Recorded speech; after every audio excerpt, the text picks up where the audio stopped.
Welcome to Books on Air, the podcast that tells the story behind the book. It includes insights from authors about how they compose their work, what inspires them, and what they hope you'll take away from their book. Here's your host for this episode of Books on Air, Suzanne Harris. Welcome to the Books on Air podcast. I'm Sloan Fremont, filling in for Suzanne Harris. This is a podcast where listeners get the secret story behind every book. Joining me today is Jeanette Mons, author of the book, Slaves of the One They Chose to Obey, A Family Torn Apart. In her book, Jeanette tells the story of her family and their desire to follow prophets and witch doctors and how they ended up slaves to those they were seeking help from. Jeanette, I'm fascinated by your book. Welcome to the Books on Air podcast. I'm so happy you're here. Thank you so much. So let's start out, why don't we, by telling the audience just a little bit about yourself and what led you to write your book, Slaves of the One They Chose to Obey, A Family Torn Apart. Right. I was born in Zimbabwe in the rural areas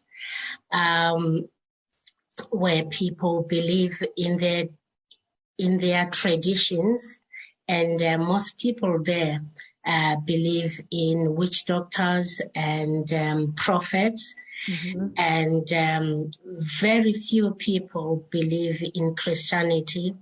I was educated there.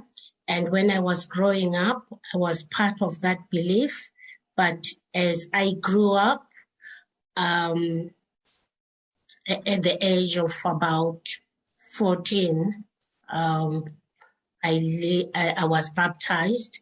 And that's when my eyes were opened to realize that there is a higher power than these prophets who enslave people by making them afraid, instilling fear in them.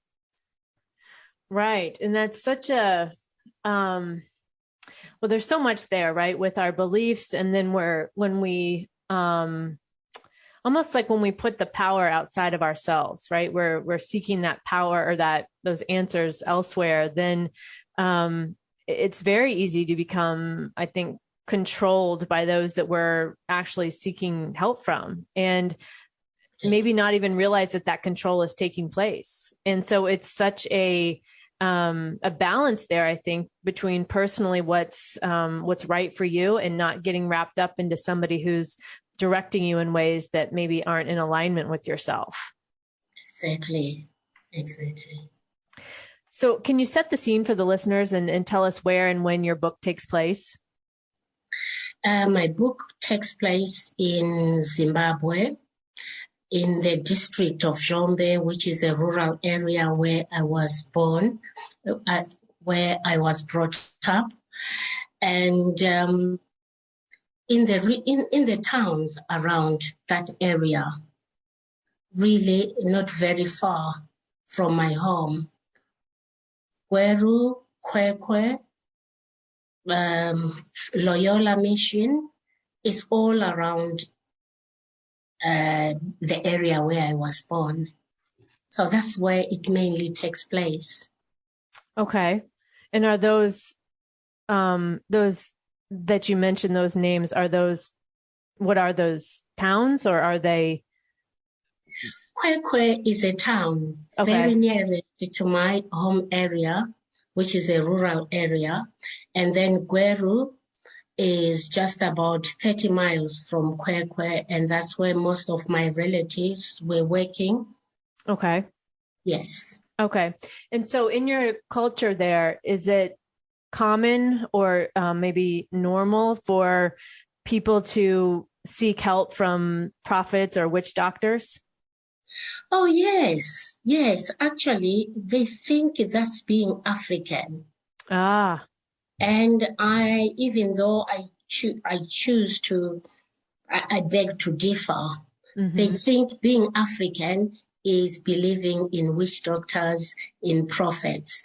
And whenever you are ill, you have to go and ask a witch doctor or a prophet who is making me ill, or who is making my children ill, or I'm having this misfortune, or there is a death in my family. Who is causing this. It's always somebody causing it.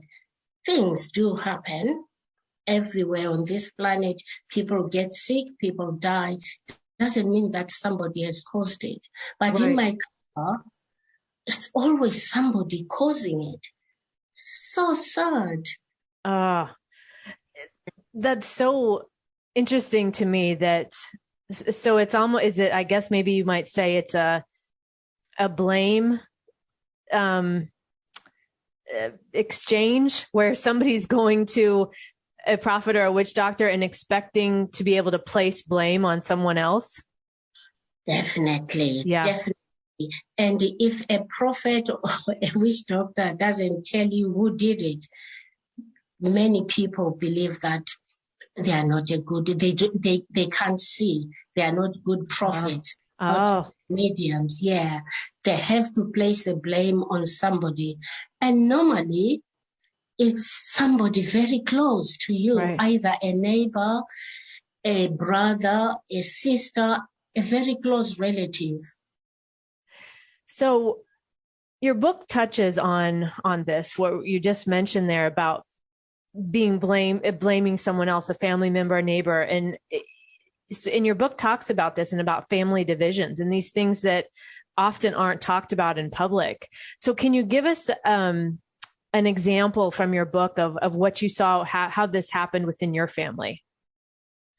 There are so many sightings in that book, but I'll just mention a few. Okay. For instance, my brother's daughter, Charlotte, or Chanel, passed away.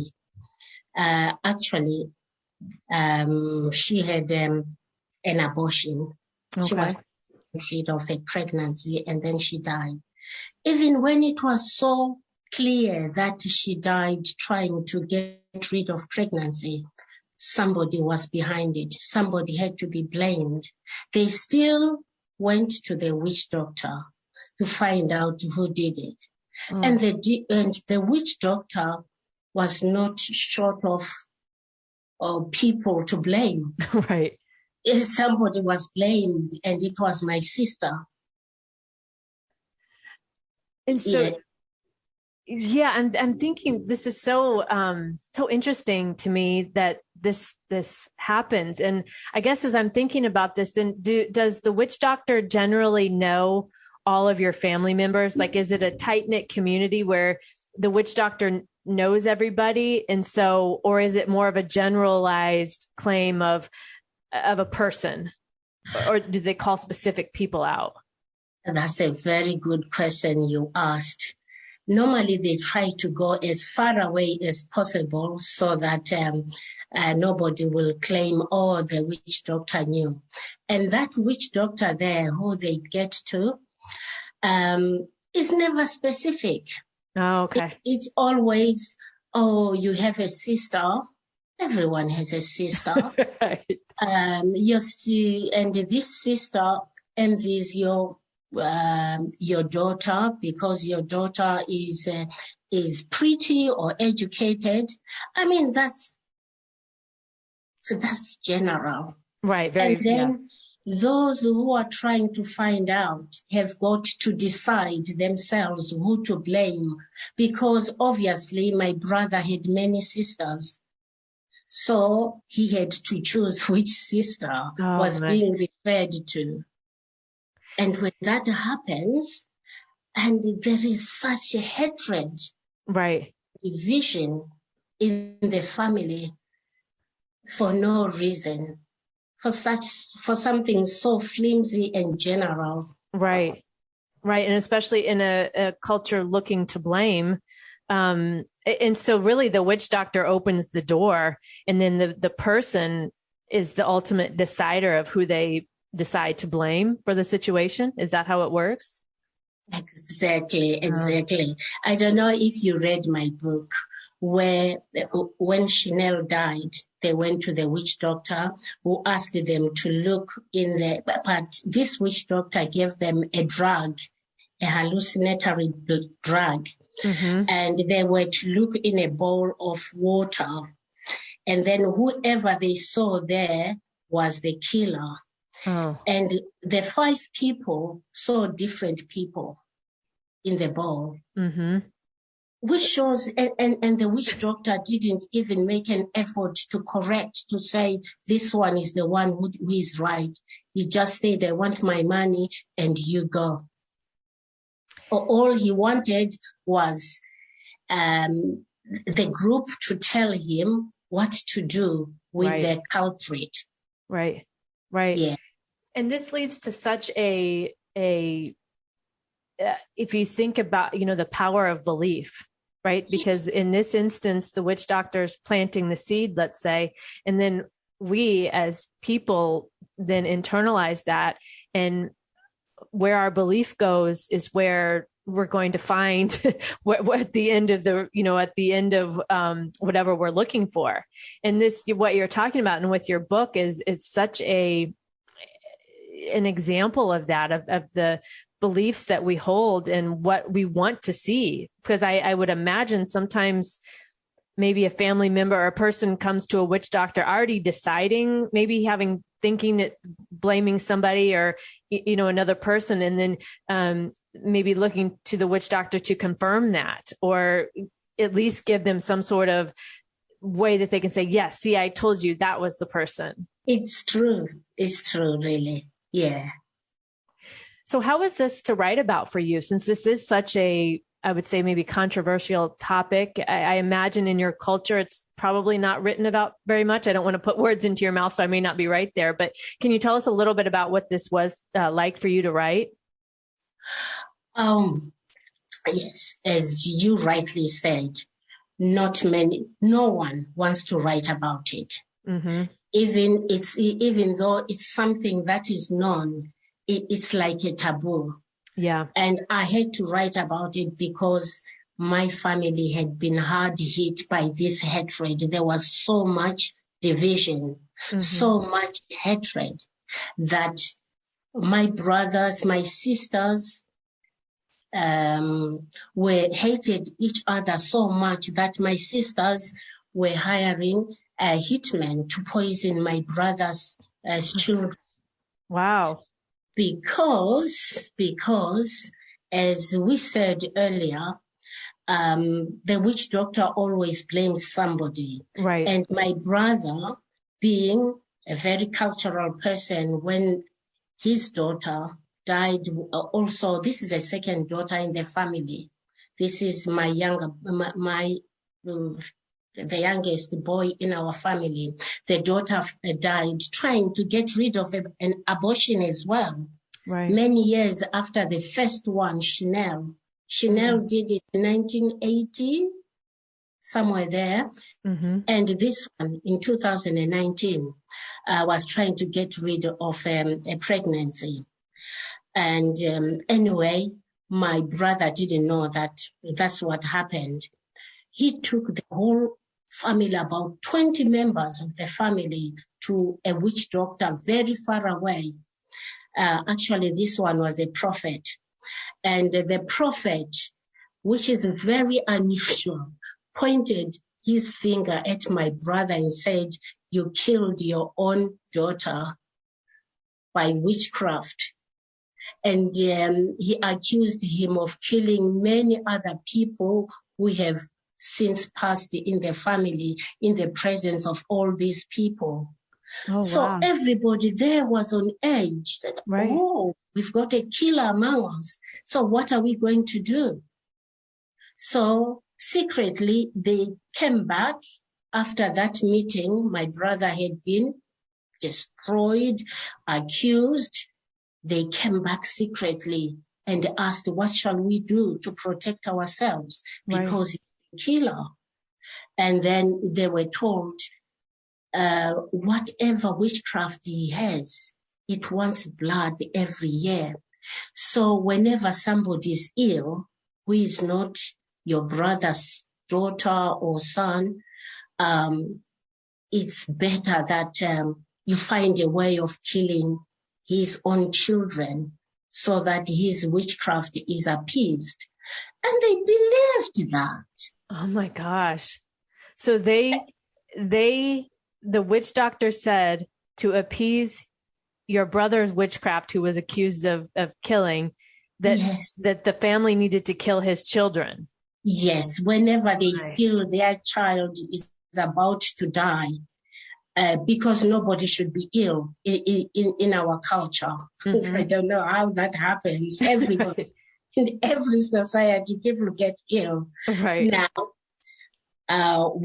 when my sister's grandchild got ill, and she went back and got some poison, and then hired somebody to poison one of my brother's children, who was about 31 years old and with 3 children. Died suddenly like that from poisoning. Wow. Yeah. And that made me really determined to expose this tradition of going to the witch doctors and prophets. Right. And they lie, and they lie, and they lie. Right. And I'm sure many people agree with me, because my brother then for the first time believed that they do lie. Because he was accused of killing his own daughter. He knew he hadn't done it. Right. Yes. So, and so are the witch doctors ever held accountable? No. Okay. No, because I figured that. Tell you what. Yeah. I tell you what. If I say it's the African culture, even people in top position, the politicians, trust them. Trust witch doctors. So who are you going to report them? Right. Right. Yeah. There's nobody overseeing them, right? They oversee themselves. And yeah. Wow. Yeah. So can you tell us a little bit, again, your book is so fascinating, so interesting. And can you tell us a little bit about maybe what surprised you most about writing your book? What surprised me most, because when I wrote it, it was either do or die. I didn't care what happened to me. But when I gave it to people to read, my friends in this country, I'm in the UK, and at home, they congratulated me and said, at least somebody has said something about this. People actually are fed up of these witch doctors and prophets, but they don't know how to go about it. Right. And they were telling me, actually, they started to tell me stories in their own families, how their families have been divided by these witch doctors and prophets. Right. I'm thinking about that, and it would seem that I would guess most families are divided in some way because of this. Yes. Because it's so, if it's culturally expected or it's just the way it is, then it seems like it would lead to very divisive families throughout the country. Exactly. Every family, there is division, because in every family there is illness, there is death. Yeah. There is misfortune. That's part of life, right? That's part of life. Right. Yes. Right. Yeah. And putting the blame on somebody else doesn't change that, right? We will still face these things. Exactly. That's what we have to learn as a people in Africa. And I thought it was only happening in Zimbabwe, actually, even in other countries in Africa. Yeah. So, and really, yes. And so has your family read the book? Are they aware that you've written the book? Yes. My brother has read the book. My nieces have read the book. Some of them have read the book.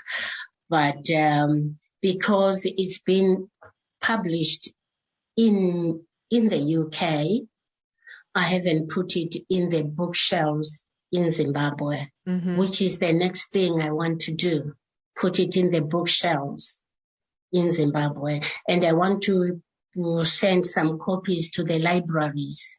Right.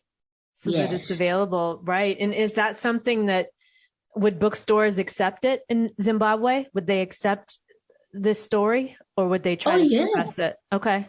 Bookshops are there to make money. They would accept any. Yes. Yeah. Yeah, that's true. I just wondered if it would be something that, would try to be suppressed because of the story that you're telling and it not being culturally acceptable to tell. Yes, but there are many people who are suffering under this, under these mediums, these witch doctors, these so-called prophets. There are so many people, and they don't know how to go about it because it's something that is not talked about. Right. Talk about it, everybody's against you. So everybody has got to suffer, but no, people are suffering under these divisions, and some of them have been accused. Right. Yeah. Yes. I could imagine if you wanted to speak out against it, or if you didn't agree with it or wanted another way, then you would probably be accused of being the one that's at fault for something. And so I can see the fear that might be there because of that. Mm-hmm. That's true. Yeah. What are you most proud of about writing your book, or maybe a proud moment that you had during the writing process? My proud moment was being able to spill it out. Yeah. Yes. And to be able to say, whatever happens to me, my book is there. Right. And they will know the truth. Right. I have talked about what nobody has dared to talk about. Right. That is making me really proud. Yes. Yes. And the courage it took for you to do that, right? And I want to congratulate you on that, because I'm certain that was not easy. And being able to do that and have that truth out there, there's so much, I think, personal, just how it makes you feel inside, but also knowing that you're doing good for other people. You're helping get the word out, helping people to understand that, and that there is a different way. Yes. And there is another thing, because I was worried that most of us are growing up and there are children who've been born into our family in this hatred. Yeah. Some of them don't even know how it started.